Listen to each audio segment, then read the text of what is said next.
Hello' ৰাইজ, কি খবৰ আপোনালোকৰ খবৰ নিশ্চয় ভাল। মোৰতো আপোনালোকৰ আশীৰ্বাদত ভালেই আছোঁ বাৰু।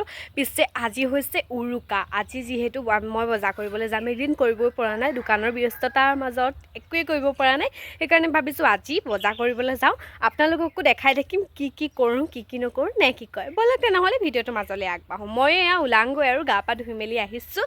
আৰু আনফালে এয়া দেখিছেনে কিমান ৰ'দ দি আছে আজি। ব'লক তেনেহ'লে।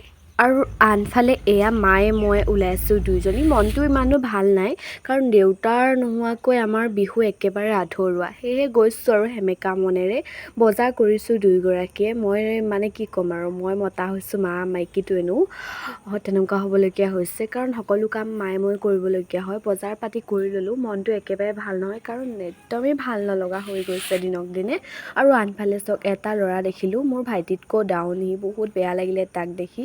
বাৰু ঘৰলৈ উভতিলোঁ। এয়া বজাৰ পাতি কৰি মেলি আহি পালোহি, কিন্তু মোৰ ৰক্ষা নাই জানেনে।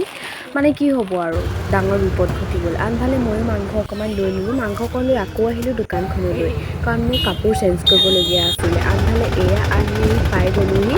পাই পেলানি ঘৰলৈ লাহেকৈ ভাবিছোঁ উভতোঁ এতিয়া। আৰু বিশেষ ল'বলগীয়া একো নাই। আপোনালোকৰ বিহু কেনেদৰে গ'ল নিশ্চয় জনাব।